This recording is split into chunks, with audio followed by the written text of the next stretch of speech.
सहनाववतु सहनौ भुनक्तु सह वीर्यङ्करवावहै तेजस्विनावधीतमस्तु मा विद्विषावहै। ॐ शान्ति शान्ति शान्तिः। ॐ सदाशिवसमारम्भाम् शङ्कराचार्यमध्यमाम् अस्मदाचार्यपर्यन्ताम् वन्दे गुरुपरम्पराम्। આખું બોલવાનું. મધ્યમામ શંકરાચાર્ય મધ્યમામ અનુસ્વાર સાથે બોલવાનું. કઠોપનિષદ 54મા પાના ઉપર છે. અધ્યાય પહેલો અને બીજી વલ્લી 9મો મંત્ર. પહેલો અધ્યાય અને બીજી વલ્લી 9મો મંત્ર.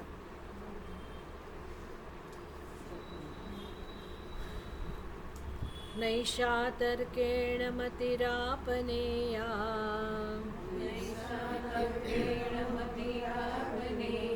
પ્રોક્તાન્યેનૈવ સુજ્ઞાનાય પ્રેષ્ઠ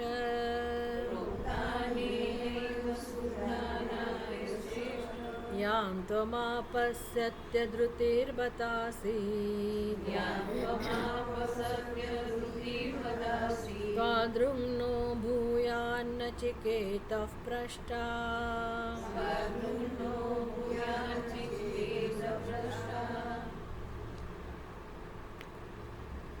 ચર્ચા તો થઈ ગઈ છે. યમરાજા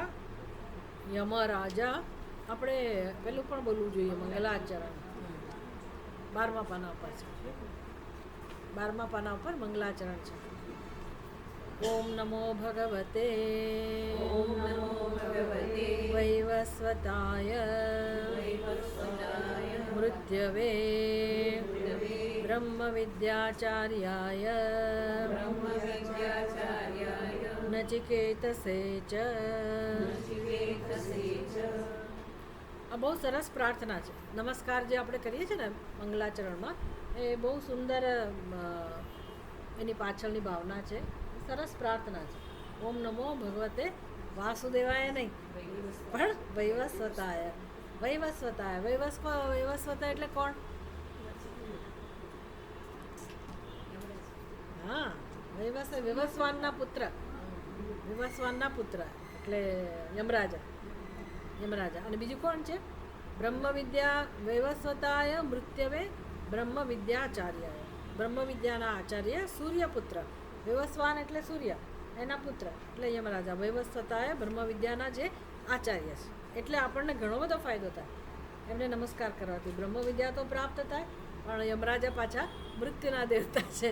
એટલે આપણને પૂર્ણ આયુષ્ય આપે છે. પૂર્ણ આયુષ્ય. નહીંતર લોકોને જે આપણે ભાષામાં કહીએ ને તો મૃત્યુ પહેલાં, એનું આયુષ્ય પહેલાં મૃત્યુ થઈ જાય, જેને આપણે કમૃત્યુ કહીએ. કમોતે મરે આવ્યું કે ને એવું. એટલે એનાથી બચાવે યમરાજા. પૂર્ણ આપણું આયુષ્ય હોય અને સાથે સાથે બ્રહ્મ વિદ્યા પ્રાપ્ત થવા માટેની વ્યવસ્થા પણ આપણને જીવનમાં મળે. એટલા માટે આપણે એને નમસ્કાર કરીએ છીએ. અને શ્રેષ્ઠ આચાર્ય છે પાછા. નચિકેતસે ચ. નચિકેતાને શું કામ નમસ્કાર કરવાના? કારણ કે બંને અત્યારે મૃત્યુલોકમાં છે. એ બંનેમાં પદ ઉપર છે, શ્રેષ્ઠ જગ્યાએ છે. અને નચિકેતાને તો આપણે આગળ પહેલાંય જોયું ને અત્યારે જોઈશું કે યમરાજા એટલા બધા ખુશ છે નચિકેતા ઉપર. એટલે એના જે ગુણો છે એ ગુણો પણ આપણને એને ભલે નાનો બાળક છે પણ એને નમસ્કાર કરવાથી એના ગુણો પણ આપણને મળે. એટલે આપણી આવી ભાવના સાથે આપણે હંમેશા નમસ્કાર કરતા હોઈએ છીએ. તો જુઓ, એમણે 9મા શ્લોકમાં બહુ સરસ વસ્તુ યમરાજાએ સમજાવી કે આ જ્ઞાન ક્યારે પ્રાપ્ત થાય.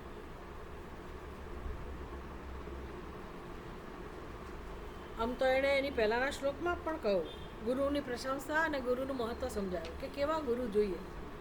બ્રહ્મ વિદ્યા માટે કેવા ગુરુ જોઈએ. એટલે આપણે સલામત છીએ. આપણે કોઈ એક વ્યક્તિને ગુરુ નથી કહેતા. આપણે આખી ગુરુ પરંપરા આપણે આ સાથે છે, જેના અંડરમાં રહીને, જેની શરણાગતિમાં રહીને આપણે આ જ્ઞાન પ્રાપ્ત કરીએ છીએ, સત્સંગ કરીએ છીએ. એમાં સદાશિવ સમારંભા ભગવાન શિવથી શરૂ થયેલી. શંકરાચાર્ય મધ્યમાં, જેની મધ્યમાં શંકરાચાર્ય છે, અને અસ્મદ આચાર્ય પર્યંતમ, અત્યારનો વર્તમાન જે આચાર્ય હોય ત્યાં સુધી, એટલે આખી પરંપરા. તો એક જ ગુરુના આશીર્વાદ મળે છે એવું નથી. આપણી પરંપરામાં એવું છે કે આખી જે પરંપરા છે બધાનું આપણે અધ્યયન કરીએ છીએ. આ ભાષ્ય દ્વારા ઉપનિષદનું અધ્યયન કરીએ છીએ, પણ જે ભાષ્ય છે એ શંકરાચાર્યજી મહારાજનું છે. પછી ઘણા બધા ઋષિમુનિઓ, વિદ્વાનોએ ટીકા દ્વારા સમજાવ્યું હોય, આપણા આચાર્યોએ આપણને ઉપદેશ આપ્યો હોય. આમ આખી પરંપરાના આશીર્વાદ આપણને મળે છે. એટલે આપણે એ પરંપરાને નમસ્કાર કરીએ છીએ. અને યમરાજા કહે છે કે આ પરંપરામાં જે આચાર્ય હોય એ આપણા ગુરુ હોવા જોઈએ. એનું મહત્ત્વ છે શ્રોત્રિય અને બ્રહ્મનિષ્ઠ. તો જે પોતાની જાતે શીખીને આવ્યા હોય અને જેના ગુરુ હોય જ નહીં, એવા ગુરુને આપણા ત્યાં ભારત દેશમાં એનું સ્થાન નથી. એટલે ભલે ને બહુ મહાન વિદ્વાન હોય, તત્વચિંતકો હોય બધા, પણ એને આદર મળે, પણ કોઈ ગુરુ તરીકે બને ત્યાં સુધી એમનો સ્વીકાર ના થાય, એને સ્થાન ના મળે જો એમના ગુરુ ના હોય તો. એવા ઘણાય છે આચાર્ય, એટલા બધા વિદ્વાન હોય અને તત્વદર્શન પણ બહુ સરસ પ્રાપ્ત કર્યું હોય, પણ જો એને ગુરુ પાસેથી દ્રષ્ટિ પ્રાપ્ત ના કરી હોય તો પછી એ સ્વીકાર્ય નથી. એટલે એ બધું મુંડક ઉપનિષદમાં સમજાવશે આપણને, અહીંયા સમજાવ્યું. એટલે યમરાજા કહે છે ન નરેણ અવરેણ પ્રોક્તેશ સુવિજ્ઞેય. આત્માને જાણવો અત્યંત કઠિન છે, સુવિજ્ઞેય નથી. તમે જગતની મહાનમાં મહાન વસ્તુઓ જે વૈજ્ઞાનિકો જ્ઞાન પ્રાપ્ત કરે છે ને, એ પણ આત્માની સરખામણીમાં તો સરળ છે. આપણા માટે તો બહુ જ અઘરું છે. આપણને અણુ પરમાણુ કશું જ્ઞાન ના હોય. કોઈ વિજ્ઞાનના સિદ્ધાંતો ભૌતિકશાસ્ત્ર ભણાયા હોય ખરા, રસાયણ શાસ્ત્ર, ભૌતિક વિજ્ઞાન બધું ભણાય, પણ કોને પાયથાગોરસનો નિયમ યાદ છે? કોઈને કોઈ સમીકરણો યાદ હોય? કશું યાદ ના હોય. તો એ બધા વૈજ્ઞાનિકોએ તો બહુ બધું જ્ઞાન પ્રાપ્ત કરેલું છે, એમાં કોઈ પ્રશ્ન નથી. પણ એ જ્ઞાન પણ જેની પાસે અત્યંત તુચ્છ છે એવો આ વિષય છે. કયો વિષય? આત્મજ્ઞાન. આટલું બધું સૂક્ષ્મ છે, કારણ કે એના વિષયમાં એટલા બધા ભ્રમ છે પહેલેથી જ, એટલે એને જાણવો અત્યંત મુશ્કેલ છે. પણ ક્યારે જણાય? અનન્ય પ્રોક્તે. અનન્ય પ્રોક્તે એટલે જે આત્મજ્ઞાનમાં નિષ્ઠ થયા હોય અને હવે બ્રહ્મથી અભિન્ન પોતાના સ્વરૂપને જે સમજી ચૂક્યા હોય, નિષ્ઠ હોય, એવા ગુરુ જ્યારે સમજાવે ત્યારે આપણને આ વસ્તુ સમજાય. એટલે સ્વતંત્ર બુદ્ધિથી હું સમજી ના શકું એ વસ્તુ 9મા શ્લોકમાં 9મા મંત્રમાં શીખવાડે. ન એશા મતિહિ તર્કેણ આપનેયા. આ મતિ એટલે કે આ જ્ઞાન તર્કથી પ્રાપ્ત થાય એવું નથી. તો આપણે ગમે તેટલા ભણેલા ગણેલા હોઈએ, સંસ્કૃત ભાષા આવડતી હોય, વ્યાકરણ આવડતું હોય, બીજા બધી આપણને અર્થશાસ્ત્ર, ન્યાયશાસ્ત્ર, ષડદર્શન, દ્વાદશ દર્શન, ગમે તેટલું આપણે મહાન જ્ઞાન પ્રાપ્ત કર્યું હોય, પણ એના માત્રથી આ જ્ઞાન પ્રાપ્ત થતું નથી. એટલે સ્વતંત્ર બુદ્ધિથી આ જ્ઞાન પ્રાપ્ત થતું નથી. શાસ્ત્રમાં તો ચોખ્ખો આદેશ જ છે. હવે આપણે તો એ બધા શાસ્ત્રો ભણ્યા જ નથી, એટલે આપણને કશી ખબર જ નથી. પણ આ બધું કર્મકાંડ વિભાગની અંદર બહુ સ્પષ્ટ કહેવામાં આવ્યું છે કે ક્યારેય આ શાસ્ત્રનું અધ્યયન, ઉપનિષદ વગેરેનું અધ્યયન ગુરુમુખથી જ એનું અધ્યયન થાય. આ વાંચવાનો વિષય પણ નથી. એટલે સ્વતંત્ર તમે વિદ્વાન હો તો પણ તમારી બુદ્ધિથી સ્વતંત્ર રીતે આનું અધ્યયન થઈ શકે નહીં. સ્પષ્ટ આદેશ છે. અને તો જેમ જેમ આપણે આ જ્ઞાન પ્રાપ્ત કરતા જઈએ તેમ સમજાય. એવું નથી કે ગુરુડમનું મહત્ત્વ, ગુરુ મહાન છે અને ગુરુ પાસે જવું જોઈએ ને, એટલે ગુરુનું મહત્ત્વ સમજાવવા માટે આવું નથી કહેતા. ગુરુ તો વ્યવસ્થા છે, વચ્ચેનો એક સેતુ છે તરી જવા માટે, એક પુલ છે આપણને પહેલે પાર લઈ જવા માટે. એકવાર આપણને આત્મદર્શન થઈ ગયું, આત્મજ્ઞાન થઈ ગયું, પછી ગુરુનું કામ પૂરું થઈ. પછી આપણે ખાલી આપણા હૃદયના ભાવ અભિવ્યક્ત કરીએ.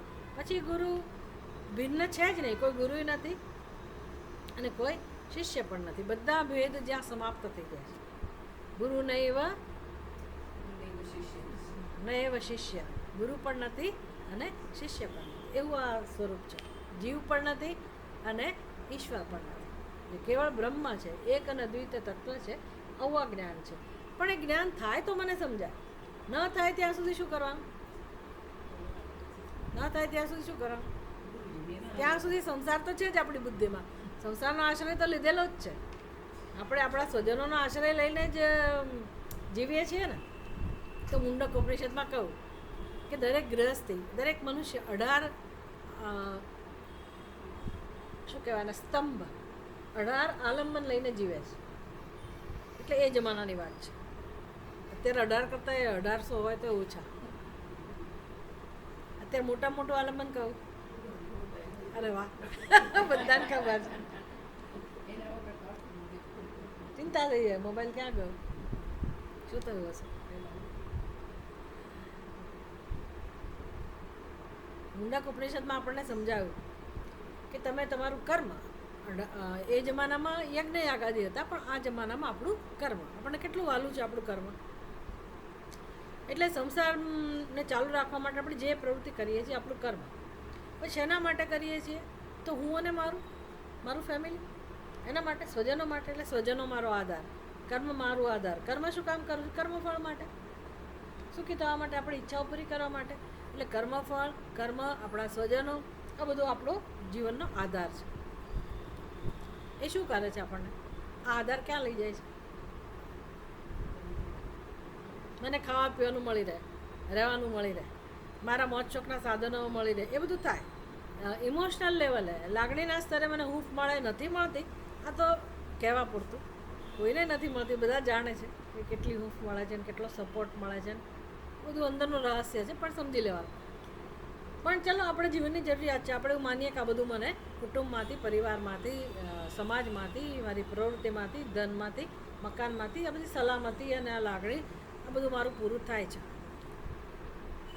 પછી શું?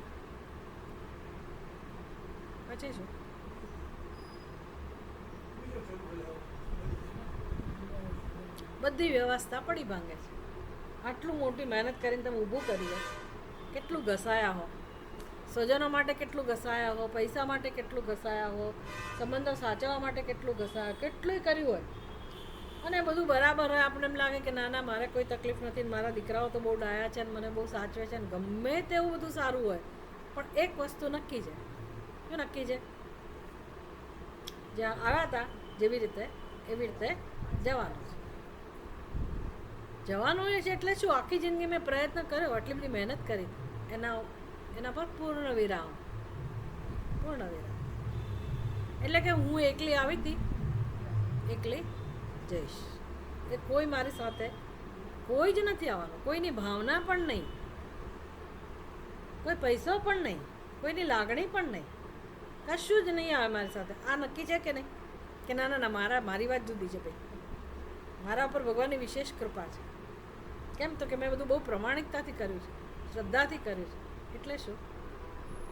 સાથે આવશે. આપણે એને સમર્પિત છીએ. વિચાર, આ બધું શીખવાનું છે. આપણે 100% આ બધી વસ્તુઓને સમર્પિત છીએ અને જીવન જીવીએ છીએ. જાણીએ છીએ, છતાંય જાણીએ છીએ કે આ વ્યવસ્થા કાયમી નથી. તો શું કરવું જોઈએ? અસહાય છીએ તો શું કરીએ? આ સિવાય કોઈ રસ્તો નથી. સત્સંગ શેના માટે? તો પછી જો રસ્તો જ ના હોય તો સત્સંગ કરવાની શી જરૂર છે? સત્સંગ શેના માટે છે? રસ્તો હોવો જોઈએ. રસ્તો હોવો જોઈએ ભાઈ, શીખવા માટે. આ જાણીએ જ છીએ તો પછી ભલે એ બધાનો આધાર લઈએ, કારણ કે એના વગર તો જીવન છે જ નહીં. ભલે આ બધું હોય, પણ મારે કામ કરવાનું છે. આમાં મારો જન્મ પૂરો કરવાનો નથી. મારો રસ્તો મારે જ કંડારવાનો છે. પછી એમાંથી બીજાને લાભ મળે, ઘરનાને, અને એ બધા શીખે તો સારું છે, પણ મારે તો મારો રસ્તો બનાવવાનો છે. કેવો રસ્તો? તો કે આનું આ રિપીટ ના થાય. જેવું આ જન્મમાં કર્યું એ બધું આવતા જન્મમાં પાછું કરવું જ પડશે. એકડેકથી જ કરવું પડશે પાછું, બધું એકડેકથી. સ્કૂલમાં જવું જ પડશે. કઈ સ્કૂલમાં ખબર છે? પાછું તમારા બચ્ચાઓની હાલત જુઓ છો ને, એ તો તમને બહુ ગૌરવ છે કે મારો દીકરો કે દીકરી કે મારો પોતરો ને પોતરી અહીંયા છે ને ત્યાં છે ને ફલાણી સ્કૂલમાં છે ને, પણ એને પૂછો ને, આટલું નાનું ટેણી હોય, એને કાંઈ બધી પડી ના હોય, એનું તો બાળપણ ગયું ખલાસ. તમે બધું શીખો કર્યું, એને કેટલું શીખવું છે, એને કેટલી ફ્રીડમ જોઈએ છે, એનું બાળપણ ખલાસ કરી નાખ્યું.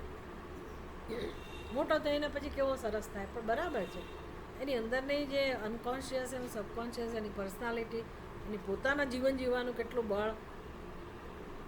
એટલે કે બુદ્ધિથી જીવન નથી જીવાતું, આપણા હૃદયના સ્તરે પણ તાકાત જોઈએ, સ્ટ્રેન્થ જોઈએ ને, એ કે આજકાલના બાળકોને મળતી નથી. અને યંગસ્ટરનું તો પૂછવું જ છું. એટલે જેને જેમ ફાવે એમ ગમે તેની સાથે લગ્ન કરી નાખે. તમારે કે ના પડાય નહીં, જે ચાલતું એ જ ચાલે. એટલે આ બધું વિચારો ને તો ખબર છે કે ભાઈ તમે જે સમૃદ્ધ જીવન જીવ્યા ને એ લોકોની પાસે એવી કોઈ ખાતરી નથી. એ લોકો ભેગા પડે ને છૂટા થાય ને વળી પાછા ભેગા પડે છૂટું એવું ચાલશે નવા કળિયુગ પ્રમાણે જેનું જે થશે તે. એ બધું વિચારવાનું છે. એવું નહીં કે એના નસીબમાં હશે એમ થશે, એવી રીતે નથી. તમે આખી અત્યારે સમાજની પરિસ્થિતિ તમે જુઓ કે કેવી રીતે બધું બની રહ્યું છે આખા વિશ્વમાં. હા, આખા વિશ્વમાં બહેનોને આવું બધું વિચારવાની ટેવ ના હોય, કશું એને કે રસ ના હોય, પણ તમે વિચારો તો સમજાય કે કેવા કેવા પરિવર્તનો આવી રહ્યા છે અને કેટલા ખરાબ સ્તરે પરિવર્તનો આવી રહ્યા છે. જ્યાં લવ જિહાદ ને બધું સાંભળો છો, તો આપણા બાળકો એનો ભોગ નહીં બને એની કોઈ ખાતરી નથી. ચલો એ બધું જવા દો, આપણે ફરી આવવાનું છે. તો આપણે હિન્દુ તરીકે જન્મીશું કે નહીં એની કોઈ ખાતરી, નો સેફ્ટી. આ તો બધું સમજી જ લેવાનું કે જન્મીશું એટલે આ બધાનો સામનો કરવો જ પડશે. આ કંઈ છેલ્લો જન્મ નથી. શું લાગે તમને? છેલ્લો જન્મ બનાવીએ તો જુદી વાત છે, બાકી ના હોય. કારણ કે આપણે આપણા જીવનમાં જે રીતે જીવીએ છીએ એમાં આપણે નવો જન્મ તૈયાર કરીએ છીએ. આપણે છેલ્લો જન્મ છે કે આ છેલ્લો જન્મ બનાવવા માટે જીવન નથી જીવતા. આપણે રોજ શું કરીએ છીએ? નવો જન્મ તૈયાર કરીએ છીએ. કારણ કે આપણી એક જ દિશા છે જીવન જીવવાની. એટલે આપણે જ નક્કી કરીએ છીએ, આપણે જ આપણી દિશા નક્કી કરીએ છીએ, આપણે જ આપણી ઈચ્છાની પૂર્તિ માટે કર્મો કરીએ છીએ. તો કુદરતનો નિયમ છે કે તમારી ઈચ્છા પ્રમાણે તમારી ગતિ આગળ થાય. આ બધું અત્યારે ચિંતન નહીં કરીએ ને તો કોઈ પરિવર્તન આવવાનું નથી. ભગવાનને કેવી પડી નથી. ભગવાનને ના પડી હોય કે ના આને હવે હું મુક્તિ અપાવું, ભગવાનને કોઈ રસ નથી. ભગવાને કોના પર જવાબદારી નાખી છે? શું કામ જન્મ્યા? અત્યારે શું કામ જન્મ્યા? આ જન્મમાં ગયા જન્મમાં આવું વિચાર્યું નથી એટલે જન્મ્યા અને કર્મો ભોગવીએ છીએ, નવા કર્મો કરીએ છીએ, નવો જન્મ તૈયાર કરીએ છીએ. તો નવો જન્મ માણસ તરીકેનો મળે તો તમે વિચારી લો કે તમે શું કરશો? શું કરશો? હે શું આગળ વધીશું? ક્યારે આગળ હા ક્યારે આગળ વધીશું? વિચાર મને તમારો જન્મ તમારો જવાબ મને ગમે કે આગળ વધીશું, પણ ક્યારે? પણ ક્યારે? તમે અત્યાર સુધી શું કર્યું? શરૂઆત કેમ થશે? જેમ આ જન્મમાં થઈ એમ જ ને. જો માણસ તરીકે જન્મ્યા અને એમાં અહીંયા જન્મ્યા તો આવી રીતે જીવવાનું થશે ને. ભણ્યા ગણ્યા, મોટા થયા, લગ્ન કર્યા, ધંધો આ તે, દીકરા સેટ થયા હોય તો દીકરી જે કંઈ હોય, પછી એના પુત્રા પુત્રીને સેટ કર્યા, પછી જ આમાં આવવાની વ્યવસ્થા થશે ને. કોણ ઘરમાંથી આવવા દે? કોઈ ના આવવા દે. વિચાર કરવાનો કે આ જન્મમાં જ્યાં સુધી આપણે બધું કર્યું અત્યાર સુધી અને હજી હું જો ફેરફાર ના કરું તો આ તો નિયમો રહેવાના છે. કારણ કે અંદરની જે ઈચ્છાઓ છે, આપણા કર્મનું ફળ છે, એ તો નવો જન્મમાં જે કરશે એ કરશે જ ને. એમાંથી છૂટી નહીં શકાય. એટલે ભલે આગળ વધીશું પણ પછી એવા તો તમારું જેમ કે ને કીડી વેગે. એટલે આગળ વધવું હોય તો મારે અત્યારથી જ આ દિશામાં કામ કરવું જોઈએ કે ભાઈ આ વેદાંત શાસ્ત્ર શું શીખવાડે છે, શેના માટે આ સત્સંગ છે, શું કામ ગુરુનું મહત્ત્વ શીખવાડે છે અને ગુરુએ મને શું શીખવાડવાના છે. મુંડક ઉપનિષદની ગતિ સમજાવી આપણને કે એક ગતિ તમે પુણ્ય કર્મ કર્યા કરો, ફરી ફરીને આવો ને ફરી ફરી મરો. બીજી ગતિ તમે બ્રહ્મલોકમાં જઈને એમ કે મોક્ષ પ્રાપ્ત કરવાની ઈચ્છા રાખો, જો ઈચ્છા હોય તો તમે એવા કર્મો કરો કે જેથી બ્રહ્મલોકમાં જવા મળે. પણ બ્રહ્મલોકમાં મોક્ષ ક્યારે મળે?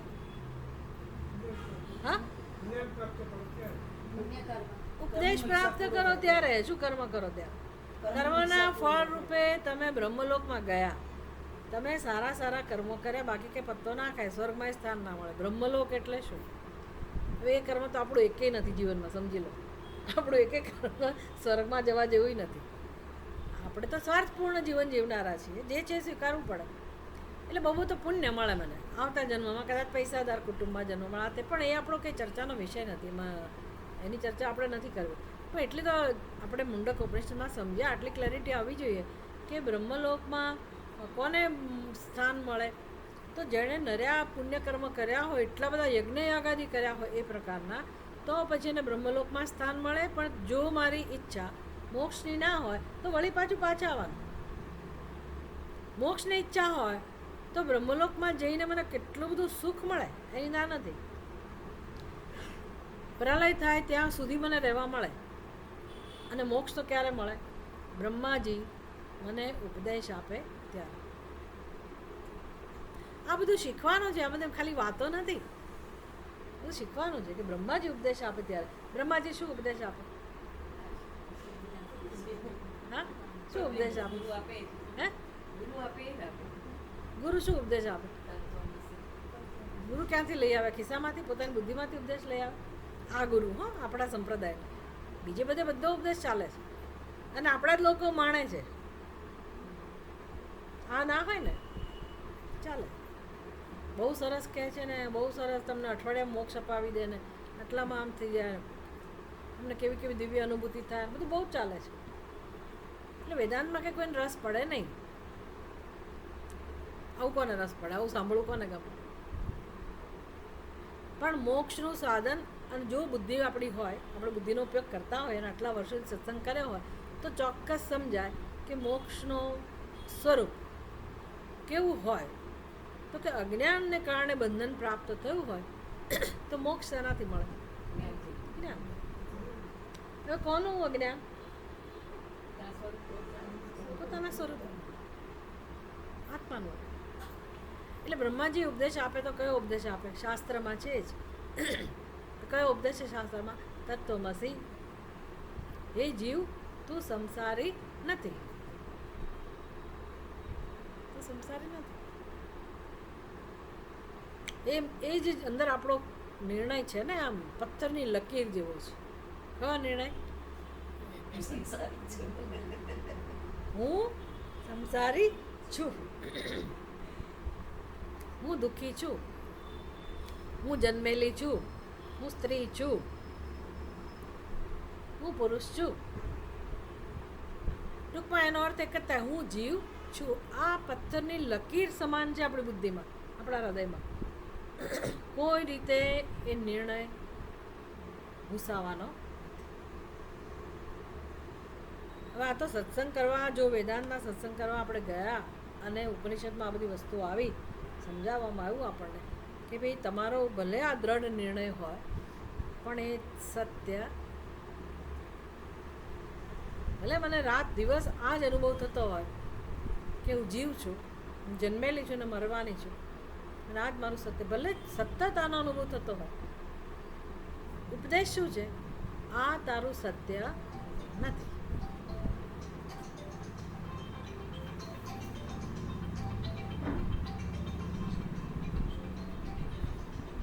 કોઈ છોડે છે આપણને? સત્સંગ કરવા દેતા નથી.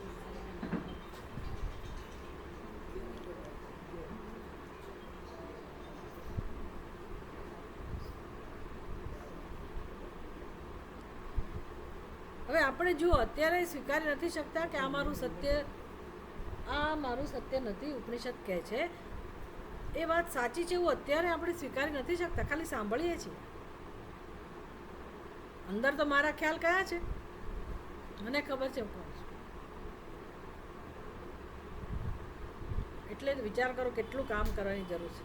આગળ વધવું હોય કેટલું કામ કરવાની જરૂર છે કે ભાઈ મારા પોતાના જે નિર્ણયો છે એ નિર્ણયો સત્ય ન હોય તો મારે બને એટલા જલ્દી એને છોડવા જોઈએ. એ ખરો ત્યાગ છે.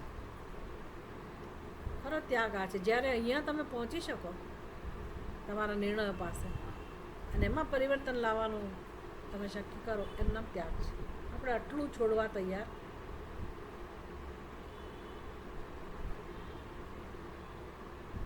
એમાં હું અને મારું આ સંસારનું સ્વરૂપ છે. એમાં આપણે કશું છોડવા આગુ પાછું કરવા તૈયાર નથી. કેટલું અઘરું છે આ પ્રશ્ન. મૂળ તો આ જ દુઃખ છે, આ જ એક આપણી સમસ્યા છે. બાકી તમારું ઘર, પૈસો, પરિવાર, સંબંધ એ કશું સમસ્યા નથી. સંસારનું સ્વરૂપ નથી. તમે ગૃહસ્થી છો અને તમારા ઘરે પરિવાર છે અને એ બધું સંસારનું સ્વરૂપ નથી. આ જ સંસાર છે. બુદ્ધિમાં જે નિર્ણય છે ને એનો જ સંસાર. એ નિર્ણયો કેવા છે? હું અને મારું. એમાં કોઈ સત્યતા નથી. વિચાર કરો, કોઈ જ સત્યતા નથી. ખાલી વિચાર કરવાનો છે. સાંભળીને ઉપનિષદનું અધ્યયન કરતાં કરતાં આપણે સમજવાનું છે. તો સમજાય છે કે આમાં વાત તો સાચી છે. હું જેને હું કહું છું એવો કોઈ હું પણ નથી. એ હું જ ના હોય તો જેને મારું કહી શકાય એવું પણ નથી. અને તો પછી સત્ય શું છે? બસ એ જાણવાનું છે. આવું જે શિક્ષણ છે જે આ પ્રકારનું, એ ગુરુ જ્યારે આપણને સમજાવે તો મોક્ષ પ્રાપ્ત થાય. આ વસ્તુ આપણને કહી કે આના માટે ગુરુ જોઈએ જ. તર્કથી આ બધી વસ્તુ સમજાઈ શકે નહીં. કારણ કે હુંનો પહેલેથી જ નિર્ણય છે. અને એવી હું જે બુદ્ધિમાં એવો નિર્ણય છે કે હું મનુષ્ય છું, હું સ્ત્રી છું, હું જીવ છું, આવી બુદ્ધિ જે આવો નિર્ણય જે બુદ્ધિમાં છે, એ વ્યક્તિ ગમે તેટલા તર્ક કરે તો આપણે તર્ક કોને સમર્પિત હોય? પાયામાં તો આ જ નિર્ણય, હું જીવ છું એને જ. તો હું જીવ છું એ ખ્યાલને જ દૂર કરવાનો છે. એ સમજવા માટે તર્ક જોઈએ. હું જીવ નથી તો હું શું છું? ચાલો હું શું છું, જગત જેને કહું છું જગત એ શું છે, આ બધું સમજવા માટે માર્ગદર્શન જોઈએ. પોતાના તર્કથી આ કામ થતું નથી. અને એ માર્ગદર્શન મળે ક્યાંથી? ગુરુ પાસેથી નથી મળતું. યાદ રાખવાનું, પ્રમાણ કોણ છે? શાસ્ત્ર. એટલે આપણે ત્યાં વેદ ભગવાન કહેવાય છે. હિન્દુઓને જ ખબર નથી વેદની. હિન્દુઓને જ ખબર નથી. બીજા બધા ધર્મમાં એ લોકોને પોતાના ધર્મનું, એ જે પણ સંપ્રદાયનું પોતાનું જ્ઞાન છે. આપણને ખબર કે આ ગીતા શું, ઉપનિષદ શું, બાળકોને શીખવતા નથી. કશું શીખવતા જ, આપણે શીખતા નથી, ઘરનાને શીખવતા નથી. હવે જો તમારી પેઢી આ નહીં થાય તો તમને એવું લાગે છે કે તમારા દીકરા અને વહુઓ એ એના બાળકોને શીખવાડશે? હરિવાલા કરો.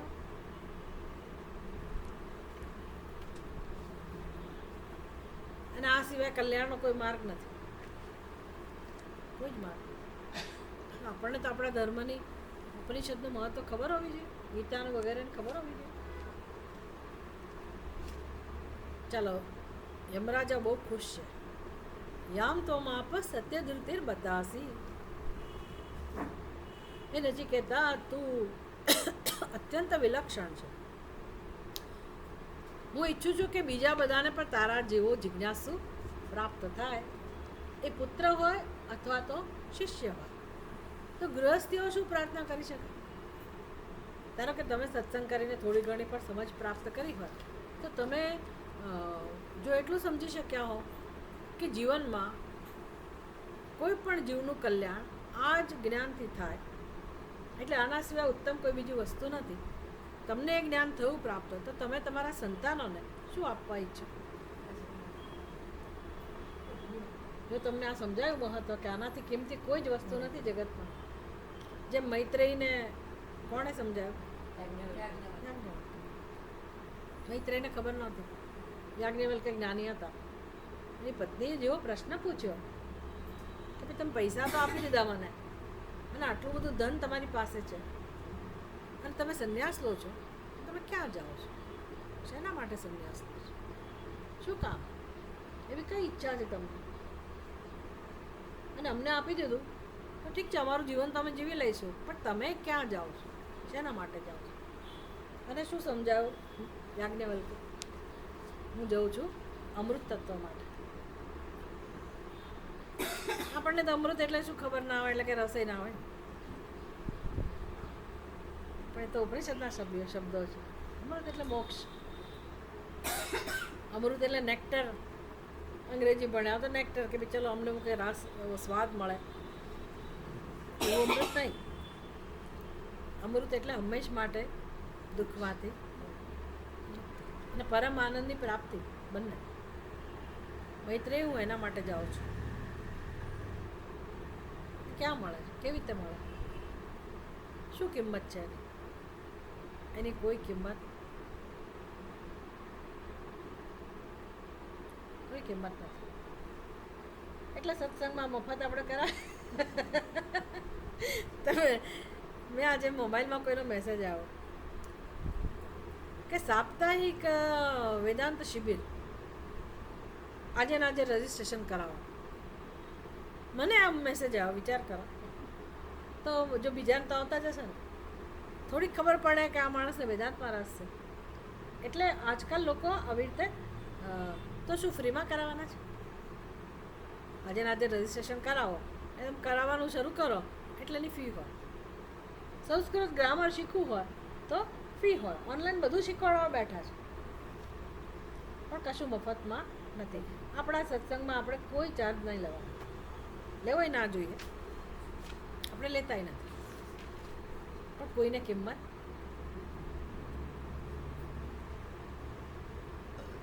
નો વેલ્યુ. મહાન દુઃખની વાત છે, કિંમત નથી આપણને. આજ ઉપનિષદમાં કહું, એ નચિકેતા શ્રવણાય અપી બહુભિઃ ન લભ્ય. એ નચિકેતા આત્મા શ્રવણ માટે પણ લભ્ય નથી, અને આપણને આ લભ્ય થાય છે. આટલા ઘર બેઠા વિચાર કરો, કેટલે દૂર તમે આવ્યા, તોય કેટલી મુશ્કેલી, કેટલો સંઘર્ષ. નથી લોકોને રસ પડતો, શું કરવાનું?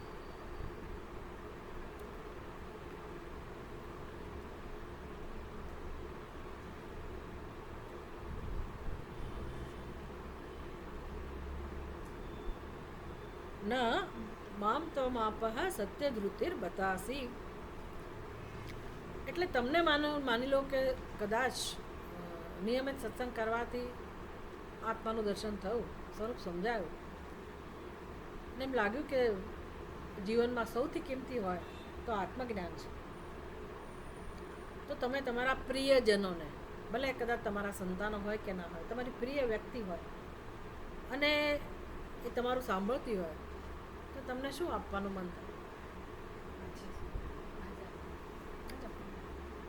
તો ક્યારે આપી શકો? એને ઈચ્છા જન્મે.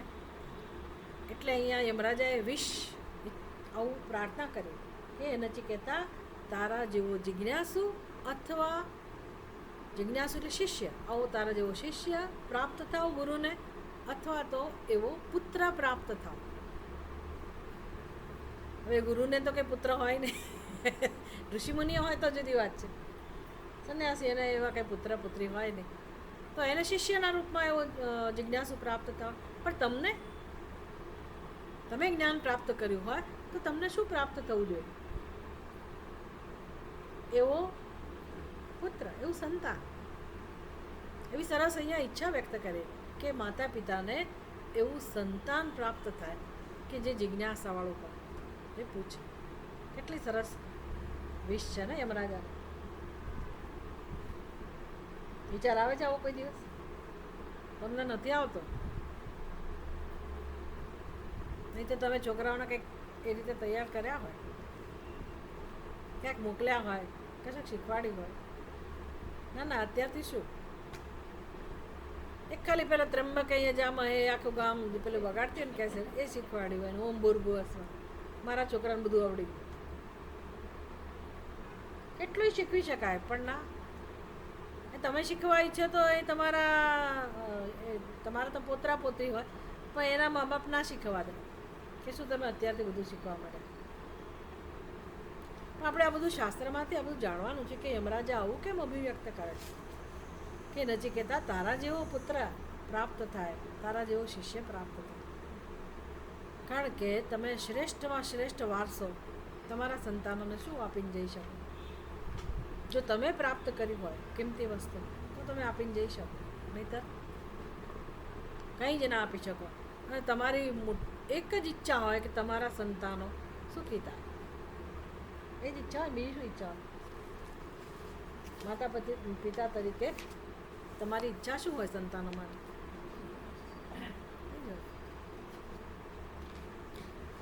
કંઈ નહીં, યમરાજા તો ઈચ્છા અભિવ્યક્ત કરે છે. તમે પણ એવું ઈચ્છો, તમે પણ ભગવાનને પ્રાર્થના કરો કે તમારા સંતાનોને, એના સંતાનોને સદબુદ્ધિ મળે, એને પણ આવી જિજ્ઞાસા જન્મે. ખાલી ખોટો સંતોષ ના લીધા કરો કે ના એ તો આમાં ફલાણી જગ્યાએ જાય છે, ઢીકણી જગ્યાએ જાય છે, અને અહીંયા અત્યારે શું કરે છે, એના વિચારો કેવા છે, તમારું કેટલું ધ્યાન રાખે છે, તમારી કેટલી સેવા કરે છે. પ્રાર્થના કરવાની, ભગવાનને સાંભળવાના તો નથી કોઈ. ઓકે, હવે 10મા મંત્રમાં જાનામ્યહં શેવધિરિત્ય નિત્યમ ન હ્યધ્રુવૈઃ પ્રાપ્યતે હિ ધ્રુવં તત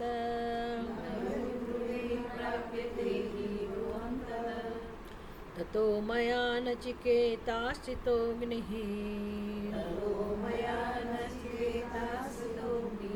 અનિત્યૈ દ્રવ્યે પ્રાપ્તવાનસ્મિ નિત્યમ.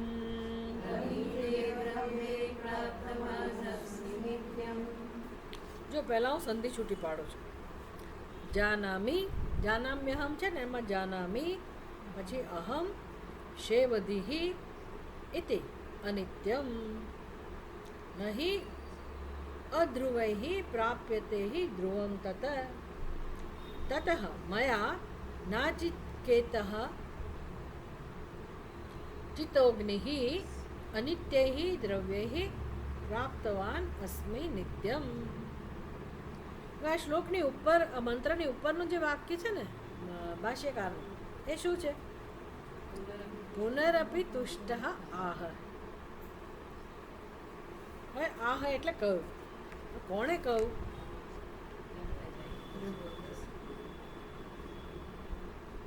કોણ કોને કહી રહ્યું છે? 2-3 મંત્રથી આ સંવાદ ચાલી રહ્યા છે. કોણ કહી રહ્યું છે? યમરાજા. કોને કહી રહ્યા છે? નચિકેતાને. એટલે આહ એવું છે ત્યારે સમજવાનું કે યમરાજા કહી રહ્યા છે. કેવા યમરાજા? તુષ્ટ, તુષ્ટ, પ્રસન્ન થયેલા, સંતોષ પામે. એટલે ખાઈ પીને તુષ્ટ જેવા નહીં, ધનધાન્યથી સંતુષ્ટ જેવા નહીં, પ્રસન્ન થયેલા. કોનાથી પ્રસન્ન થયેલા? નચિકેતા. એટલે એટલો બધો એને ઉપદેશ આપતા પહેલાં એના હૃદયમાં એટલો પ્રેમ ઉભરાય છે નચિકેતા માટે. નાનકડો બાળક છે ને, એટલો પવિત્ર, વૈરાગ્યવાળો, જિજ્ઞાસુ. એટલે આમ યમરાજા તો ગદગદિત થઈ ગયા છે, કારણ કે ખૂબ કસોટી કરી એણે. અને યમરાજા નચિકેતા સરસ રીતે કસોટીમાં પાસ થઈ ગયા. આમાંથી એવું નહીં કે નચિકેતા જ ભાગ્યશાળી હતો, આપણે ભાગ્યશાળી બની શકીએ. નચિકેતા જેવા બનવું. અનુકંપા આપણે પ્રગટ કરવી પડે. આપણી સામે યમરાજા નથી, પણ શંકરાચાર્યજીના શબ્દો છે, શાસ્ત્રના શબ્દો છે, ગુરુ પરંપરા છે, એની અનુકંપા પ્રગટ કરવી જોઈએ. શેનાથી પ્રગટ થાય?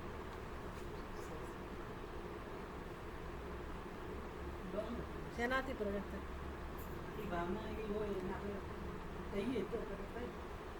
મારી જિજ્ઞાસા હોય તો. એ જે આપે છે, યમરાજા શું આપી શકે એમ છે? આમ તો બધું જ આપી શકે એમ છે. અમારે જેવા કંઈ ના આપી શકે. યમરાજા બધું આપી શકે એમ છે, ભલી વસ્તુઓ. પણ નચિકેતાએ શું માગ્યું? એને અનુકંપા પ્રગટ કરી શકે. યમરાજા પ્રસન્ન થાય. આપણે જીવનમાં ભગવાનની અનુકંપા, ભગવાનનો અનુગ્રહ, પ્રસન્નતા પ્રગટ કરવી હોય તો શું લાગે છે? શું માગણી કરવી જોઈએ?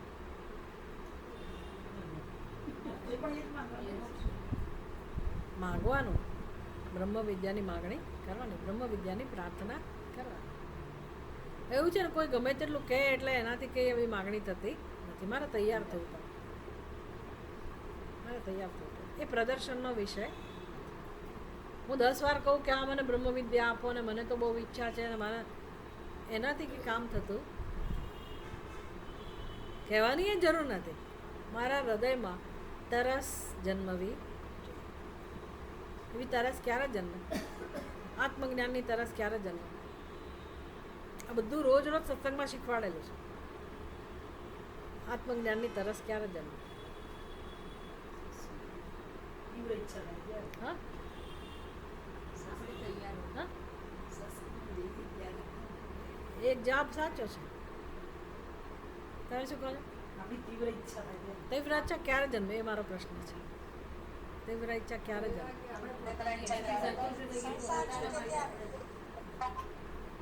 હા સંસાર છૂટે ત્યારે. સંસાર ક્યારે છૂટે? ભગવાન છોડાવે પણ ક્યારે? ક્યારે છૂટે? ભગવાન છોડાવે? વૈરાગ્ય ક્યારે આવે?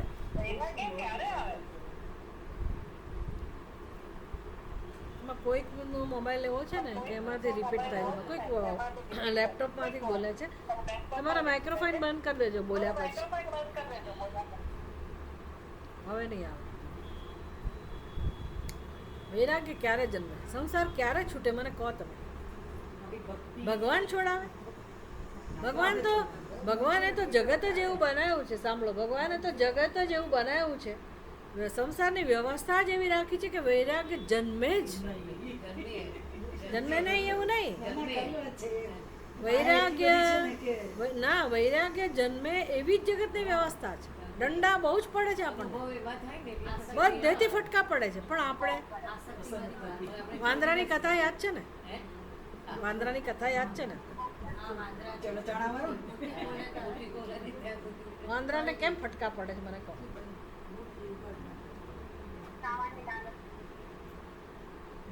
ખોટી વાત છે. હા, એ લાલચ બરાબર છે, પણ આપણે નજીકનો જવાબ જોઈએ છે કે વાંદરાને ફટકા કેમ પડે છે. પેલો નિર્દયી છે એટલે, પેલો ફટકા મારનારો નિર્દયી છે એટલે આપણને ભગવાન ફટકા મારે છે. એટલે ભગવાન ઉપર આપણે કહીએ છીએ કે એ મારી પાછળ છે ને એ તો આટલી પ્રાર્થના કરું તો સાંભળતો નથી ને આવો છે ને તેવો છે. અથવા લોકો મને મળ્યા એવા, હું જેની સાથે જીવું છું એ લોકો જ મને એવા મળ્યા. આપણે કોઈ કહીએ નહીં પણ અંદર આ બધું ચાલે છે સંસાર. મારી સાસુ આવી છે ને મારા નણંદ આવી છે ને મારો પતિ આવો છે ને પડોશી આવા છે ને ફરા બધું ક્લિયર હોય. આપણે આનાથી જ ભરેલા છીએ. આ જ અંદર બધું કીચડ ભરેલો છે આપણી અંદર. એમાંથી બહાર આવી શકતા જ નથી આપણે. અને આ બધું દુઃખ આપે છે કે અરે રે મારા જીવનમાં કેવું બન્યું અને મને કોઈ સમજી ના શક્યું ને મેં આટલો પ્રેમ કર્યો ને મેં આટલી ઘસાય. વાત સાચી છે, ઘસાયા, પ્રેમ કર્યો, બધું કર્યું, પણ મારા દુઃખ માટે કોણ જવાબદાર છે? બહુ આપણી સ્પષ્ટ સમજ છે. પોતે જવાબદાર નથી, ભગવાને જવાબદાર નથી. આ વિચારવાનું છે કે હું વિચાર નથી કરતી. એટલે ફટકા મને ભગવાન મારે છે અથવા પ્રારબ્ધ મારે છે તો લોકોને કારણે હું દુઃખી છું. બહુ સ્પષ્ટ છે કારણો દુઃખના, કે બીજાને કારણે હું દુઃખી છું. અને ઘણા કોઠે પડી ગયું દુઃખ, કોઠે પડી ગયું છે. કે સંસારમાં તો હોય જ ને, એમાં નવાય શું? બધાને ઘરે છે. રામચંદ્રજીને ઘરે દુઃખ હતું, સીતા માતાને દુઃખ પડ્યું તો મને પડે જ નહીં. એટલે શું? પણ એટલે સહન કરે રાખવાનું, પણ આગળ વધવાનું નહીં. કે વેદાંત શું શીખવાડે છે નહીં જોવાનું, ઉપનિષદ શું શીખવાડે છે નહીં જોવાનું. બધાએ સહન કર્યું એટલે મારે ચૂપચાપ સહન કરી રાખવાનું અને આ જીવન પૂરું કરવાનું. વેદાંત એટલે તમને હથોડા મારીને જગાડે, પણ આપણે જાગવું નથી, વિચાર કરવો જ નથી ને. કેટલી બુદ્ધિ આપી છે ભગવાને, બધા ક્ષેત્રમાં આપણે વાપરીએ છીએ, પોતાની બુદ્ધિમાં નહીં સમજીએ છીએ, પણ આ દિશામાં તમારે મને કંઈ કહેવાનું નહીં. અને સંસાર એટલો પ્રિય છે ને એટલે તરત પાછા ગોઠવાઈ જઈએ કે ના તમે ભલે એમ કહેતા હો પણ અત્યારે તમારી આ સ્થિતિ છે, આ કરવાનું છે, પેલું કરવાનું છે, ફલાણું છે, ઢીકણું છે. એટલે આને તો રામ રામ જ સત્સંગ. તમે પહેલાં તડકો હતો એટલે ક્લાસ બંધ રાખ્યા, શિયાળો હતો એટલે બંધ રાખ્યા, વરસાદ હતો એટલે બંધ રાખો. ખરો ને? કેટલી મુશ્કેલી પડે. તમને કંઈ સમજાય છે કેટલી મુશ્કેલી પડે? અમે કેટલા હેરાન થઈએ. સત્સંગ નહીં, બીજું બધું મારા જીવનમાં હું કરું, ઉનાળો શિયાળો ચોમાસું જે હોય તે, પણ સત્સંગ માટે તો હું અનુકૂળ હોય તો જ કરું. વિચાર નથી કરો, કારણ કે સત્સંગમાં વિચાર કરવાનું કે ને કડવું ઝેર જેવું લાગે, ના ગમે આપણને. પેલું ટેવાઈ ગયા ને એટલે ગમે, ભલે ને ફટકા પડે, પણ એક જીવન છે ને એમાં આપણે કમ્ફર્ટેબલ પોતાની જાતને ફીલ કરીએ છીએ. છોડવું નથી, મારું કહેવાનું છે આપણે છોડવું નથી. બાંધ છોડ કરતાં શીખવું જ નથી. કોણ જગાડે મને? વિચાર કરો, કોણ જગાડે? કયો ભગવાન મારા પર કૃપા કરે? મારે જ સમજવાનું છે. પણ પછી માયા એવું નહીં કહેવાનું, સમજવાનું કે ભાઈ વાંદરાને ફટકા કેમ પડે છે, એની પાસે ઉપાય છે કે નહીં છૂટવાનો? શું ઉપાય છે? મુઠ્ઠી ખોલી નાખે. કેમ ફટકા પડે છે? એની મુઠ્ઠી નીકળતી, હાથ નીકળતો નથી, નહીં તો ભાગી જઈ શકે ને. વાંદરાને ભાગતા કેટલી વાર? અરે ભાઈ વાંદરાની વાત જવા દો, મારી તમારી વાત છે. પેલું તો દ્રષ્ટાંત છે ખાલી. વાંદરાને સમજ નથી એટલે તો બિચાર, પણ આપણે વાંદરા જેવા જ થઈ ગયા ને, એમ કહેવાની વાત છે. આપણે મુઠ્ઠી ખોલવી નથી. વાંદરો છૂટી શકે, આપણે છૂટી શકીએ. દ્રષ્ટાંત એ સમજવાનું છે કે એને ફટકા પડે છે, એનું કારણ શું છે. એનો હાથ, પહેલું કારણ કયું દેખીતું? એનો હાથ બહાર નીકળતો નથી. એને ભાગવું છે પણ હાથ બહાર નીકળતો નથી. ચલો વાંદરો નથી સમજી શકતો, આપણે આપણા માટે આ દ્રષ્ટાંત છે કે કેમ એનો હાથ નથી નીકળતો. ગયો હતો તો ખરો અંદર, બહાર કેમ નથી નીકળતો? અરે વાંદરા નહીં, મુઠ્ઠી ખોલતો નથી. કેમ મુઠ્ઠી નથી ખોલતો? આસક્તિ. આપણાથી સંસાર કેમ નથી છૂટતો? સમજાય ગયો ને? ભગવાને મનુષ્યનો જન્મ આપ્યો છે આખું. એટલે બંધ કરો તમારો માઇક્રોફોન.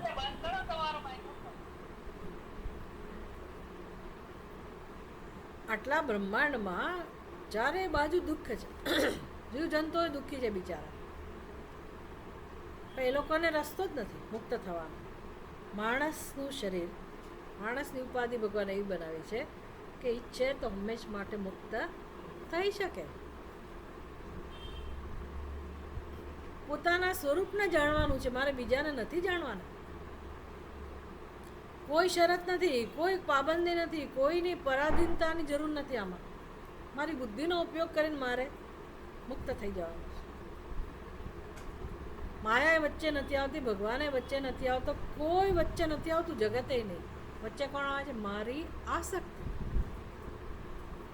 મારી આસક્તિ એ સ્વીકારવા હું તૈયાર નથી. એ સ્વીકારવા તૈયાર નથી. મારી આસક્તિ છે, મને આ બધું પ્રિય છે, મારે છોડવું નથી. એ વસ્તુ હું સમજી જ નથી શકતી, સ્વીકારવું નથી. કોઈ સમજાવે તો સમજવું નથી, સ્વીકારવું નથી. અને મારા નક્કી કરેલા નિયમો પ્રમાણે જ મારે જીવન જીવવું છે. એટલે કે એનો બહુ સ્પષ્ટ છે કે સત્સંગનું મહત્ત્વ, જ્ઞાનનું મહત્ત્વ મારી બુદ્ધિમાં નથી. It's very clear.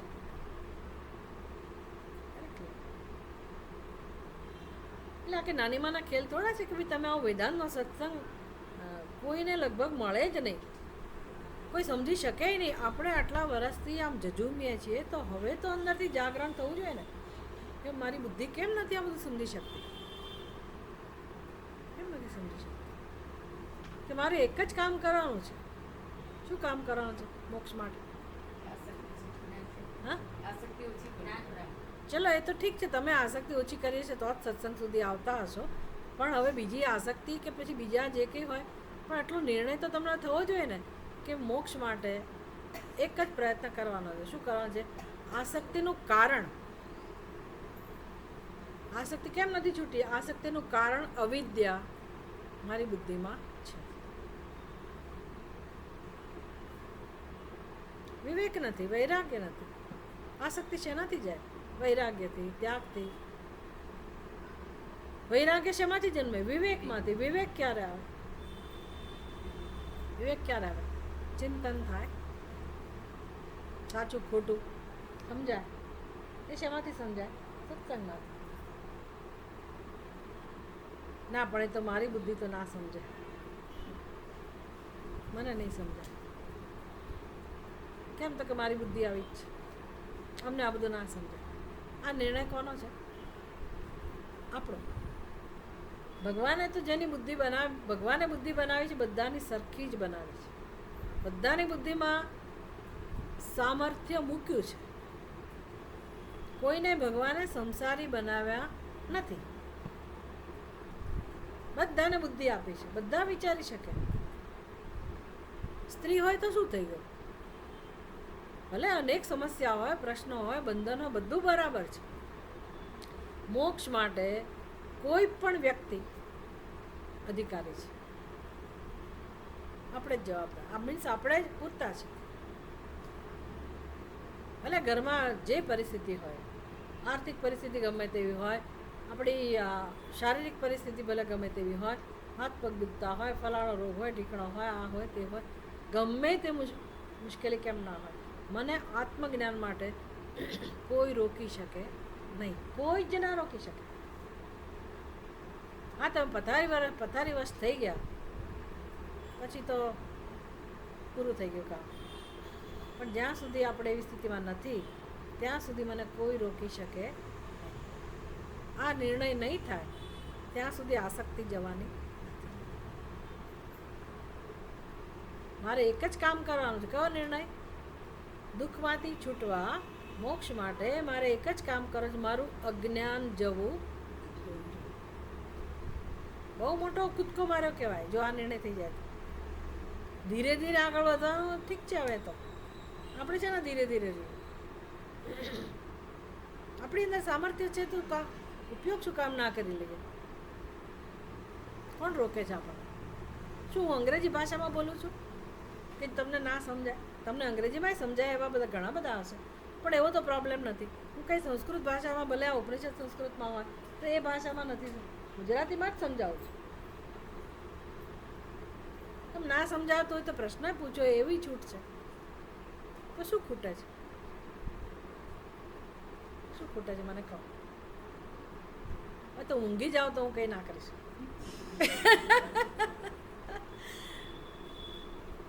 પછી તો એ સમય આવે, દવાઓ ખાતા હોય લોકો, ઊંઘ આવી જાય. હજી એ સમય નથી આવ્યો. ભગવાનની દયા છે ત્યાં સુધીમાં આવો નિર્ણય થઈ જાય, જીવનનો સદુપયોગ થઈ જાય. પછી તમને એટલી બધી મદદ મળશે ભગવાનની કે વાત ના પૂછો. કારણ કે અંદરથી બધું ખુલી જાય ને, બુદ્ધિમાંથી બધા રસ્તાઓ, આવરણો હટવા માંડે ને, એટલે દરેકની બુદ્ધિમાં એ ભગવાન જ્ઞાન સ્વરૂપ પરમાત્મા બિરાજમાન છે. ખાલી શાસ્ત્રનો સંપર્ક જોઈએ, માર્ગદર્શન જોઈએ, પછી આપણે 24 કલાક એનું અનુસંધાન કરી શકીએ. પછી બધું ઝગમગ થવા માંડે કે ભાઈ આપણી ઉપર કેવી કૃપા થઈ, આપણે કેવા એમાંથી બહાર નીકળી ગયા, લોકોની કેવી હાલત છે એ સમજાય આપણને. એવું છે. નિરાશ બનીને જીવન પૂરું કરવાની કોઈ જરૂર નથી. હવે શું હોય આ ઉંમરમાં? ખાવા પીવાની ચિંતા હોય. હવે 2 જોડી કપડાં, 3 જોડી, 4 જોડી કપડાં હોય તો ચાલે. દાળ રોટી દાળ મળે તો ચાલે. પણ હવે તમારે બધો બોજો ઉપાડવો જ હોય તો શું કરવાનું? એ ચોઇસ ઇઝ યોર્સ. એટલે પુનઃ આપી તુષ્ટ આહ, તુષ્ટ એટલે પ્રસન્ન થયેલા યમરાજા વળી પાછા આગળ કહે છે. એટલે વિષય એકનો એક જ છે. કયો વિષય ચાલી રહ્યો છે ખબર છે?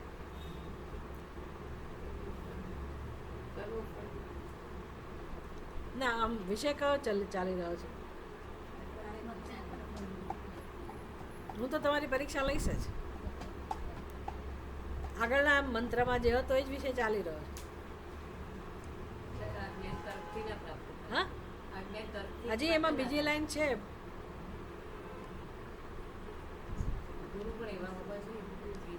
હજી આગળ વધો, સરખો શ્લોક વાંચો આગળનો મંત્ર.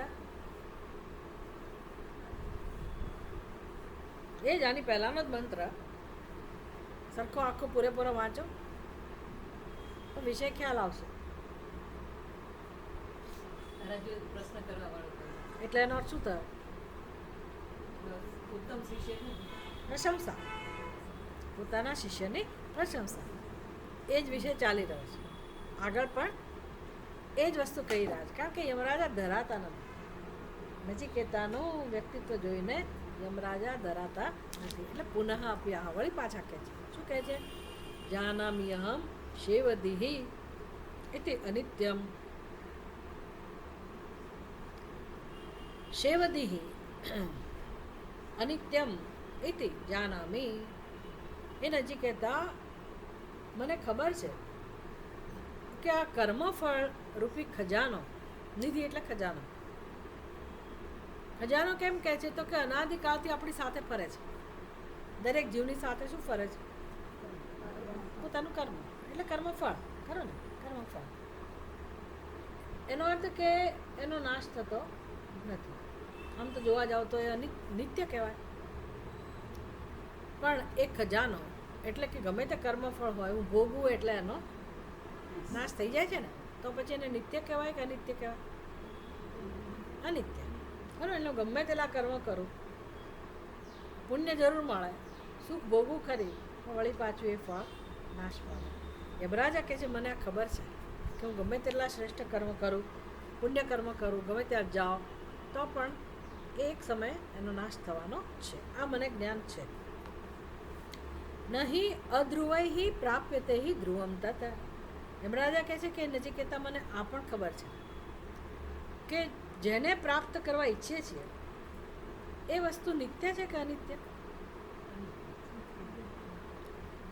આત્મા કેવો છે? જે પ્રાપ્ત કરવા ઈચ્છીએ છીએ એ કેવો છે? એ તો નિત્ય છે. નિત્ય જે છે, જેનું સ્વરૂપ જ નિત્ય છે, એ અનિત્યથી પ્રાપ્ત થાય. કર્મ કેવું છે? નિત્ય કે અનિત્ય? અનિત્ય. કર્મ એ નાશ પામે, કર્મનું ફળ એ નાશ પામે. હવે કર્મથી હું જો નિત્યને પ્રાપ્ત કરવાનો પ્રયત્ન કરું, જે આખું જગત કરી રહ્યું છે ને, લોકોને ખબર નથી, પણ બધા લોકો કર્મ દ્વારા ઈચ્છે છે શું? કોઈ પણ કર્મ કેમ ના હોય, માનસિક કર્મ હોય, મારો સાત્વિક હોય, શ્રેષ્ઠ કર્મ હોય, તો પણ હું ઈચ્છું છું શું? સુખ ઈચ્છું છું ને કર્મ દ્વારા. હવે એ સુખ એટલે તમે નિત્ય સુખ ઈચ્છો છો કે અનિત્ય સુખ ઈચ્છો છો? શું મળે છે? અનિત્ય. પણ તમને કેવા સુખની ઈચ્છા છે? નિત્ય સુખ. તો નિત્ય સુખ આવા જેનો સ્વભાવ અનિત્ય છે એવા કર્મથી મળે? મળે? Very good, very good. આવું થવું જોઈએ. કરવું શું મારે?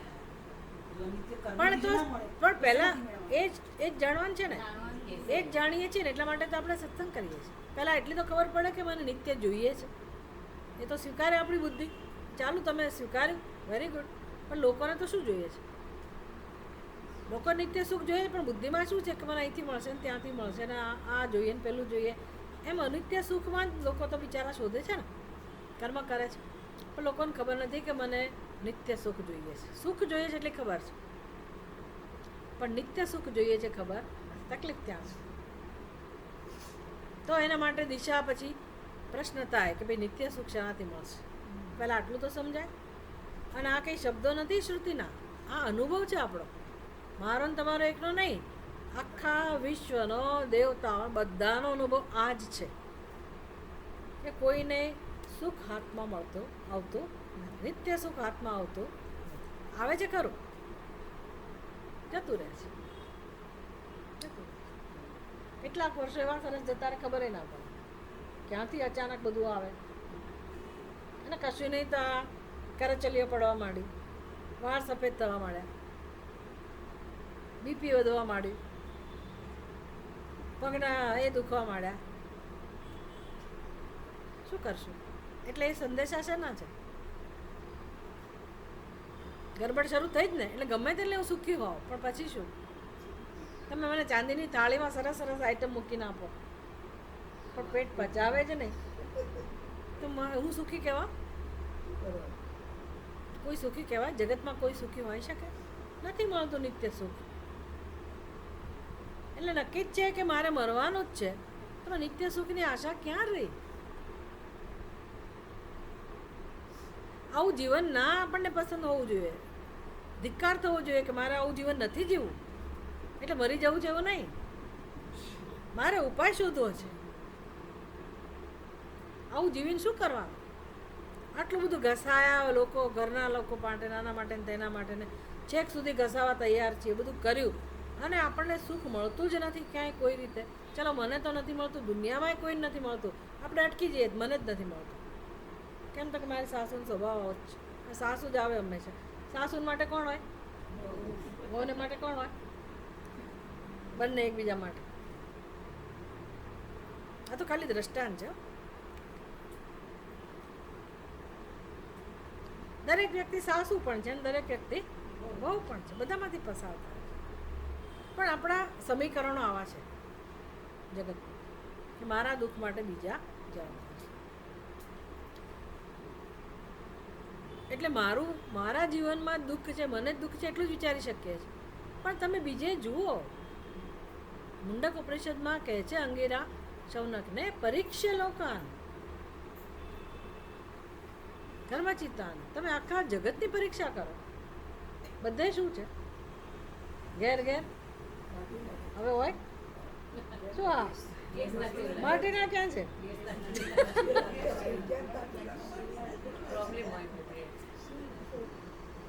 કોઈ સુખી છે જગતમાં? વિચાર કરો, વિચાર કરો. કોઈ હોઈ શકે? કોઈ? જ્યાં મૃત્યુ નક્કી હોય, જ્યાં આ બધા અવસ્થામાંથી પસાર થવાનું જ હોય, કોઈ માણસ સુખી હોઈ શકે ના હોય શકે. તો જીવનનો મતલબ શું છે? પ્રશ્ન થવો જોઈએ ને કે જીવનનું રહસ્ય શું છે? મારે આવું જીવવું નથી તો ભગવાન મને રસ્તો બતાવો. શું કરવું આમાંથી છૂટવા? કર્મથી તો નહીં જ મને મળે, કારણ કે આટલા વખતથી હું કરું છું. ધર્મનું પાલન કર્યું, કર્તવ્યનું પાલન કર્યું, ઘસાયા, આ કર્યું તે. આનાથી વધારે માણસ કરે શું મને કહો? છોકરા મોટા કર્યા, જો એક છોકરું મોટું કરવું એટલે શું? એ તો હવેના લોકો નસીબદાર છે કે એક જ હોય, બહુ બહુ તો બે હોય. આપણા માતા પિતાને એને નહીં પ્રશ્ન હોય કે આટલા બાળકો મોટા કર્યા તો મને શું મળે? નહીં થતું એ માને. મને તો રોજ એમ થાય કે આવી માતાને ધન્યવાદ, એને કેમ મોટા કર્યા છે. મિનિમમ 3-4 તો હોય જ. માતાએ કેમ મોટા કર્યા છે? નહીં, એને નહીં સંઘર્ષ કરવો પડે. એણે તો ઘણી બધી સેવા, સાસુ સસરાની સેવા કરી, જોઈન્ટ ફેમિલી રહ્યા હોય એટલે કેટલું બધું કર્યું હોય. તો શું એને અંદરથી એમ નહીં થતું હોય કે મારું કોઈ નથી? આટલું બધું કરવા છતાંય કોઈને સુખ મળતું જ નથી, તો એ જીવનને શું કરવા? તો આપણે સત્સંગમાંથી શીખવાનું છે શું? આ શીખવાડી છે રહ્યા છે એમ રાજા કે નચિકેતા, હું આવું ના સમજી શક્યો અને મેં શેમાં રસ લીધો? કર્મફળમાં. પુણ્ય કર્મ કર્યા જેથી મને સ્વર્ગ મળે. નચિકેતાએ ના પાડી દીધી, હું એવા કર્મો નહીં કરું. મને આવું અનિત્ય સુખ જોઈતું નથી.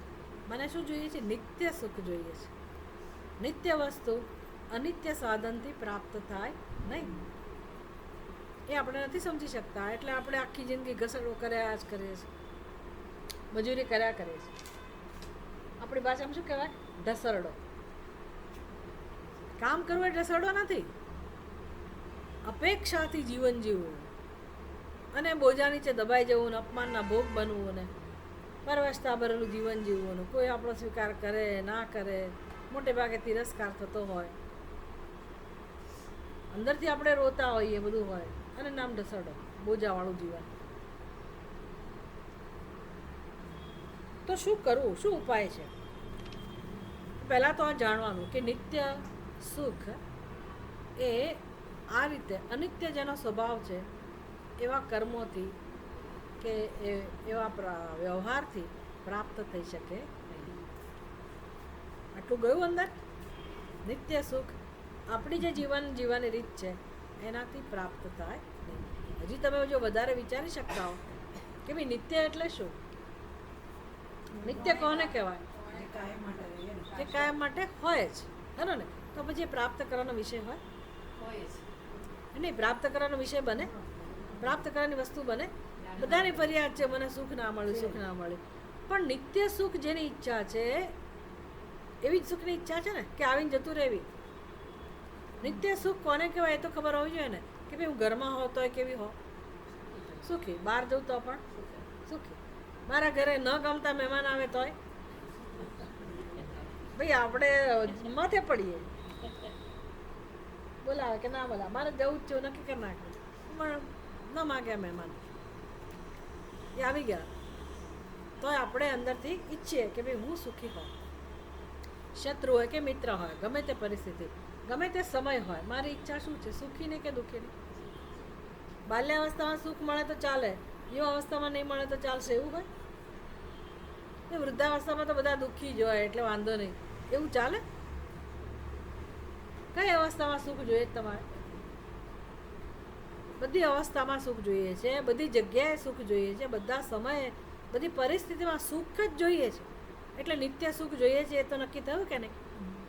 વિચાર જ કરવાનો છે કે નિત્ય કોને કહેવાય? તો કે જે ઉત્પન્ન ના થાય, જેને ઉત્પન્ન થવાનું ના હોય અને જે હોય જ પણ હોય તો પછી મને અનુભવ થવો જોઈએ, ક્યારેક તો અનુભવ થવો જોઈએ ને. હા તો મને અનુભવ થયો જ નહીં, મારી બાલ્યાવસ્થા આમનામ ગઈ, યુવા અવસ્થામાં બધી ગધા પછી વૃદ્ધાવસ્થામાં આ હાલત. ખરેખર એવું કંઈ સુખ મને મળ્યું નથી. હોય તો અનુભવ થવો જોઈએ, ક્યારેક તો અનુભવ થવો જોઈએ. આ બધું વેદાંત કહેવાય. હા, આવું વિચારવું એમનામ વેદાંત. ચિંતાઓ કર્યા કરીને, વિચાર કરી કરીને દુઃખી થવું એની બદલે આવા વિચાર કરવા સારા. કોણ શીખવાડે મને? એકલા પડે એટલે શેના વિચાર આવે? ખબર છે ને, એકલા પડીએ એટલે વિચાર જ આવે પણ એમાં કોઈ સારા વાત ના હોય. કાં તો ભવિષ્યની ચિંતા કરતા હો, કાં તો ભૂતકાળનું દુઃખ યાદ કરતા. સત્સંગ કરો તો મારી બુદ્ધિમાં કંઈક મને પ્રેરણા મળે કે મારે કેમ વિચાર કરતા શીખવું. એટલે ઘરેડમાંથી બહાર આવ્યું. ખાલી સાંભળીને જતા રહેવાનું એવું નહીં.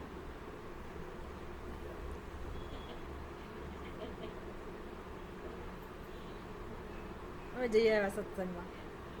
આજે તો ગયા હતા બહુ વખત પછી. આજે વળી મેળ પડ્યો એટલે જઈ આવ્યા.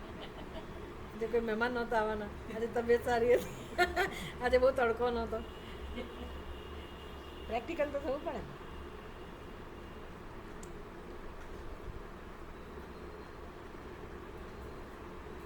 સત્સંગનું મહત્વ એટલા માટે જ છે કારણ કે આ સંસારને પાર કરવો અત્યંત અઘરો છે. પણ તમને ઘરમાં કોઈ કહેવાનું છે? કોઈ સગાવાલા, કોઈ મિત્રો, કોઈ જગ્યાએ આવી ચર્ચા થવાની છે? કોઈ જગ્યા નથી. બધા ક્યાં ઘસેડે છે આપણને? સંસાર.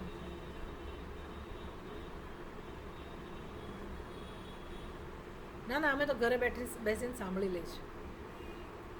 ચાનો કપ જોડે હશે, ચવાણું ફાંકતા હોય છે, અડધા ઊંઘતા હોય છે. આવો સત્સંગ એ જ સત્સંગ કહેવાય. આ બધા ભલે ને ખુશ થતા હોય કે અમે ઓનલાઈન સાંભળીએ છીએ.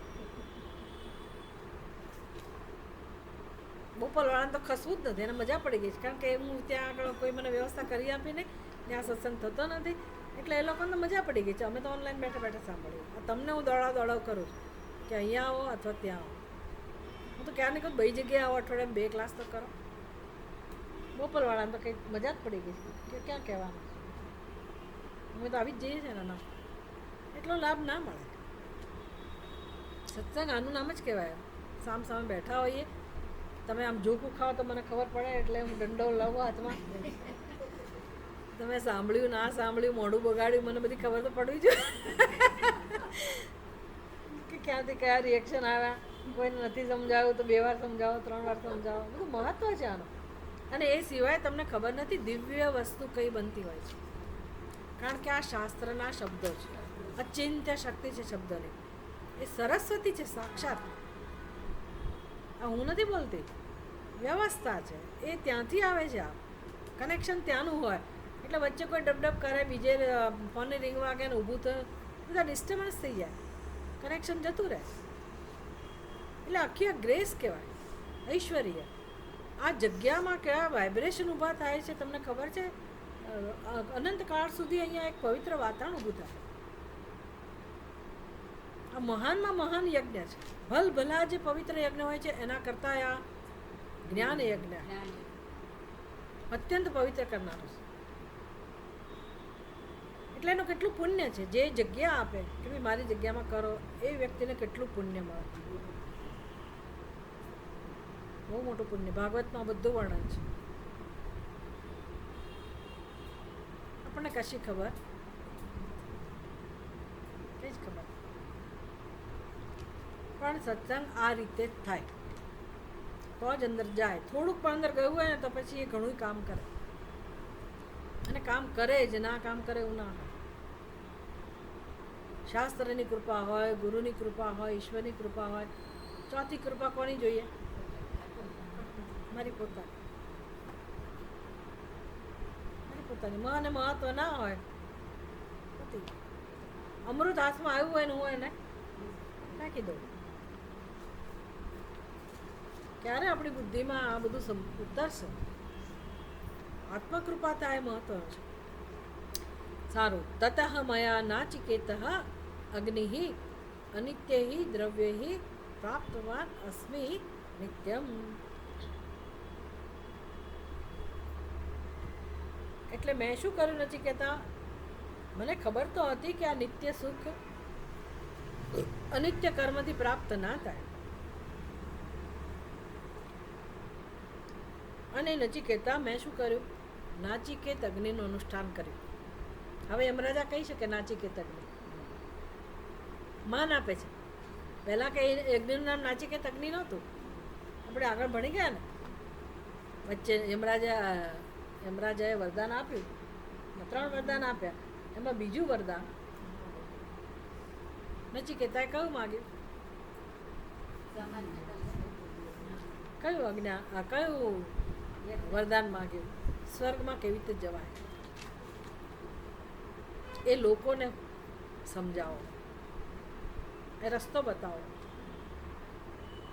પુનર્જન્મ મારો સ્વર્ગમાં હું જઉં અને મને ત્યાં સુખ મળે એનો રસ્તો બતાવો. તો એ આખો યજ્ઞ જે વિધિ બધી સમજાવી એ તો હતો જ, યજ્ઞ તો હતો જ. પણ આપણા માટે, સમાજ માટે યમરાજાએ નચિકેતાને શીખવાડ્યો. નચિકેતા ફટાફટ બધું બોલી ગયો. એટલે અગ્નિનું એ યજ્ઞનું નામ જ શું આપી દીધું? નાચિકેત. એવું નહીં કે યજ્ઞ એ અગ્નિ અથવા તો યજ્ઞ નવો શરૂ થયો, એ હતો જ. એટલે યમરાજાના વખતમાં હશે. યમરાજા કહે છે કે એ નચિકેતા મેં એ યજ્ઞનું અનુષ્ઠાન કર્યું. એટલે શું કહેવા માગે છે?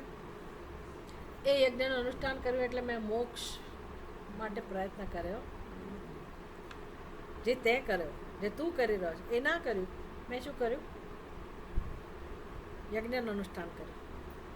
એનું ફળ હું અત્યારે ભોગવું છું. યમરાજા કહે છે, યમલોકમાં છે ને યમરાજા, એના પદે. એ પદ આમનામ ના મળે, પુણ્યનું ફળ છે. અને યમરાજા સ્વીકાર કરે છે કે મારી ભૂલ થઈ, મેં મુક્તિ માટે પ્રયાસ ના કર્યો. એટલે ભલે એ જ્ઞાની હોય પણ એણે એ પદ તો સંભાળવું જ પડે. જેટલા સમય માટે હોય ત્યાં સુધી કામ કરવું પડે. એટલે કહે છે કે નચિકેતા પ્રાપ્તવાન અસ્મિ. આ યમ પદ, યામ્ય પદ એને હું પ્રાપ્ત થયો છું. શેનાથી? અનિત્ય દ્રવ્ય. અનિત્ય દ્રવ્ય એટલે શું? યજ્ઞ. આ સંદર્ભમાં આમ તો બધા જ કર્મો, પણ અહીંયા યજ્ઞ.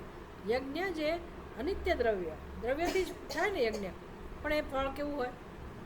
ક્ષીણે પુણ્ય મર્ત્ય લોકમ. પણ યમરાજાને જે પદ મળ્યું છે એ એટલું જલ્દી નાશ પામે એવું નથી. જ્યાં સુધી આ સૃષ્ટિ હોય ત્યાં સુધી યમલોક રહે. યમરાજા એનું કામ કરવું પડે. કોને ગમે લોકોના જીવ લેવાનું કામ? તમને ગમે? તમને મને કે ગમે એવું? યમરાજાએ કરવું પડે. બધા જીવો મૃત્યુ એને એ પદ મળ્યું.